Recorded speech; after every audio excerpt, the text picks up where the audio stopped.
Welcome back to the weekly recap. I'm Matt Wacker. Well, things got just a tad out of hand last Sunday on Interstate 44 as a batch of winter weather caught motorists by surprise. Throughout the afternoon and into the evening, the interstate was closed for several hours as emergency personnel tended to 4 major pileups between mile markers 186 and 106. Missouri State Police said more than 100 vehicles were involved, 11 people were injured, and 1 woman died.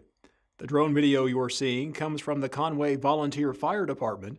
As of this report, I can confirm that debris remains in the median and on the shoulders, a visual reminder of a very scary situation. A Rolla man has been charged for his involvement in 2 vehicle-related incidents.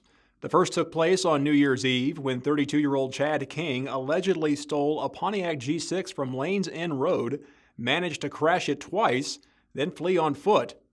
13 days later, King was back at it again. An officer was dispatched to South Bishop following a report of a stolen Hyundai Elantra. The officer tailed King, noted his inability to keep it between the ditches, and observed as the car went into a tree. King attempted to escape, but was tased and handcuffed. He's been charged with tampering and resisting arrest. A Branson man was arrested in Rolla following a lengthy counterfeit investigation by the Rolla Police Department. 31-year-old Bradley Johnson was taken into custody after officers with a search warrant seized $1,000 in counterfeit bills, along with the tools used to make them. Johnson was charged with forgery and possession of a forging instrument. He was issued a bond amount of 100,000 real American dollars. Earlier this year, we brought you a story about alternative hospice in Cuba, emphasizing the aspects that make their organization unique. We have since spoken to 2 other hospice providers to get answers to questions viewers may have about hospice services in general. Leanne Mentink reports. Matt, I spoke with Anna Tucker at Phelps Regional Home Care, an organization that provides a full range of hospice services for people in the Rolla and Phelps County area. Now, she says a family should talk to their doctor as soon as they suspect hospice care might be required for their loved one. There are actually a very specific set of rules that govern who can receive hospice services. 2 of those guidelines say the doctor has to believe that the patient has 6 months or less to live, and the patient can also no longer be receiving any life-saving treatments. That being said, it's interesting to note that entrance into the hospice program does not depend on age, only health. And according to Tucker, many people actually graduate from hospice. In other words, they become too healthy for hospice services and have to be decertified. I caught up with Denny Hawkins at 3 Rivers Hospice in Licking to learn more. Within the first 90 days, at the end of it, our nurses and our medical director will recertify a patient and make sure that they are still needing hospice care, make sure that they're still qualifying. The next period is another 90 days, so they get 3 more months on hospice, and then they will recertify again. So they'll look at the patient, make sure that they are still qualifying, make sure that they still need those services. And it's all under, Medicare guidelines as far as if they're still eligible or not. What should a family expect in terms of service for hospice care? First, it starts with we have a medical director. Then we have RNs on staff that see the patients minimal once a week.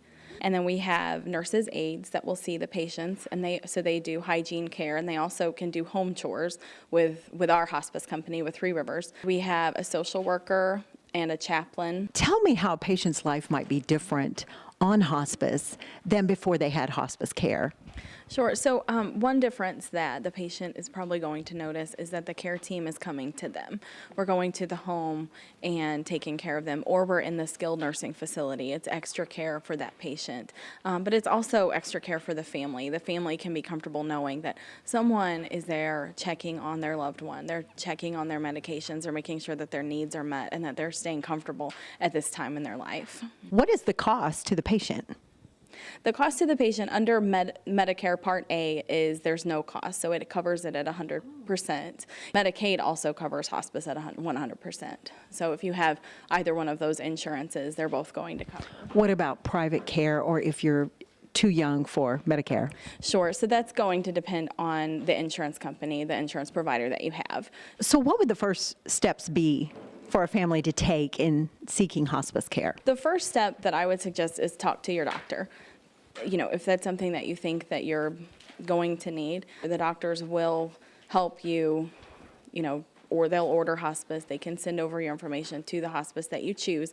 It's all patient choice. You have to pick the company, because it's a service that you're hiring to take care of your loved one or to take care of yourself. You could always call the hospice company yourself.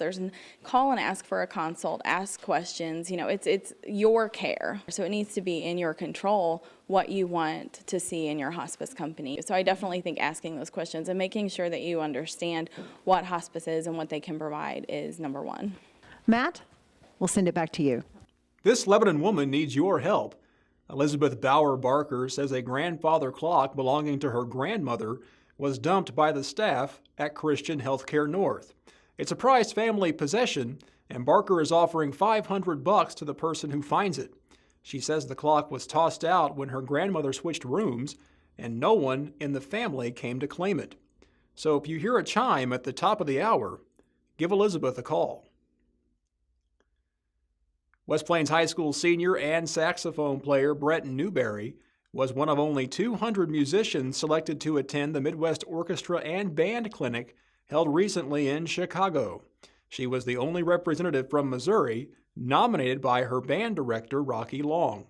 Newberry says she wants to make a profession out of music and plans to major in it in college. Valentine's Day is next Wednesday, and I don't care. But maybe you do, and that's great.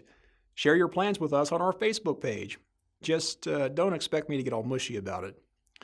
And one last thing, congratulations to the Eagles of Philadelphia for winning their first ever Super Bowl. I don't really care about this either, but I do feel a certain level of elation when the Patriots lose. It just makes me happy. I like to think an angel gets its wings every time Tom Brady weeps. That's a beautiful thing.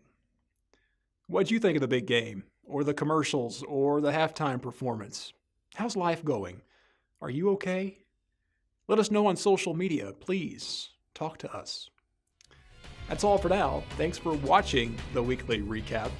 I'll see you next time.